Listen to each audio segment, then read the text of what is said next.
Okay, so today we're going to code a little Pokemon battle. We're going to create a Pokemon object, and he's just going to have some simple data. He's going to have maybe a name, he'll have an HP and a strength. And then we're going to pit two Pokemon together to battle each other. And the strength's just going to be a random number between like 1 and 10 or 1 and 20, whatever you want really. And whoever has the higher strength, that's how much damage they're going, well, the difference of the strength is going to be the damage that's going to happen to the other Pokemon, the one with the lesser strength. And we're just going to keep repeating this until the user chooses to quit. But my goal is to show you how to create an object, how to create methods. We'll maybe do an overloaded operator if we can, and just kind of give you the basics of object-oriented programming. So we're going to start off. Here's our Pokemon battle. All right, so we need a new file for our class. We need a .h for the class and a .cpp for all the functions, the functions and methods that go with it. Functions / methods are the same thing. So I'm just going to say file. I'm in code blocks. If you're in Visual Studio, it might be different. You can just do file new .h and file new .cpp, I think. In this particular editor, it has a create a new class. So I'm going to call this Pokemon. And then I'm going to hit create, and it's going to give me some starter code, which I'll probably delete. That way we don't have to go through it. Okay, so if I look throughout these folders, here's my .h. It's given me, well, let's zoom in so you can actually see, it's given me some code already. And some of it I'm going to use and some of it I'm going to not. So we haven't talked about protected yet, and we're not going to for a while. We haven't talked about destructors yet, so I'm not going to take that one out. But look, it's already put in our default constructor for us. It's got the name of our class. Now it does also have this weird if and if thing, and this is the same exact as that pragma once that we were talking about in the lecture. This particular is an older style. It says if Pokemon.h has not been defined, that's why it's an if and def. If it has not been defined, then go ahead and define it, and then this is where the end of the definition is. Okay, that is the same exact thing as this pragma once. Which keyboard am I writing on? Same thing. Some compilers don't like the pragma once. If yours doesn't like the pragma once, then go ahead and use the if and if definition. All right, so there's our pragma once.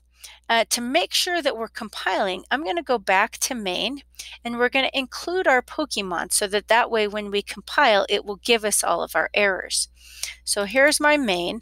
Now, whenever you're including your files, when you do the triangular brackets, that means look in the C++ directories. If you want it to look in the current directories, you're just going to do quotes, no semicolon at the end. So here I have include Pokemon.h because this is a local file. So now if I compile and there's errors, it will give me errors, which there's not. Yay. Love it when that happens. Okay, let's give you a couple of the, private variables. What's going to describe our little Pokemon object? Well, he's going to have a name, string name. He's going to have an HP. He's going to have a strength.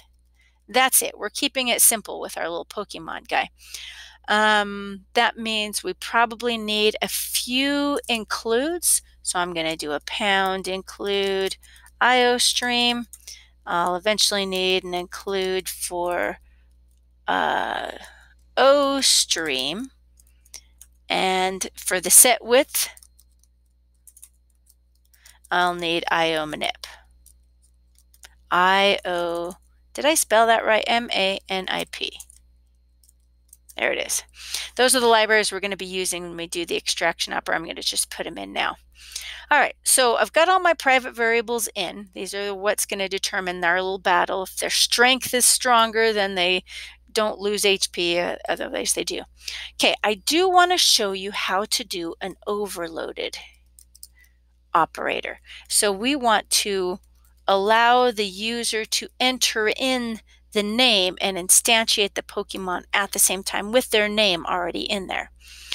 I want to be able to, let's see, these are all of the actions of your Pokemon. So in order to battle, we need to battle. So I'm going to say void battle. Well, what information do you need in order to battle another Pokemon? Well, you need the other Pokemon. So I'm going to say Pokemon. That's it. Okay, what other things would you need in some sort of battle? Well, you need to be able to set your strength. You need to be able to get your strength. There's a getter and a setter for you right there. So void set strength. Normally you'd have a parameter in a setter. In our case, our strength is going to be random, so I'm going to leave the parameter out. Our getter always has a return type. Kind of looks like that. Might need what their name is. Get name. There's another getter. What other getters might we need? I think that's it for now. Maybe their HP. Not sure if I'm using it, but I'll code it anyway. Now, I also might need to take damage. If I get hit, I might have to lose health. So what do you want to call it? Void take damage. And I'm going to put an int here so we know how much damage to lose. All right, so I've got, okay, now the last one I do want to show you is I want to show you an example of a friend function. So here in the method, we're going to put the keyword friend. And in this particular one, we're going to overload the operator, the extraction operator. So we could do a cout statement for my Pokemon. In order to do this as an operator, we have to put the keyword operator before it. Okay, I'm kind of going backwards on this so I can explain. Now, this particular operator returns a value. It's not void. It's not int. It's not double. It's not string. It returns a stream. And the stream that it's going to return is an O stream. Okay, kind of like a string stream, but a little slightly different. So this is my return type. This is my function name. So now I need whatever parameters I'm going to have. So in the parentheses, we're going to have an O stream of a parameter, and we're going to pass this by reference so that way if they modify it, those changes get updated. And then we also have to send it ourselves, because it's only a friend to the class. It's not technically part of the class. So we don't have direct access to the data, that we only have access to the private variables through our object.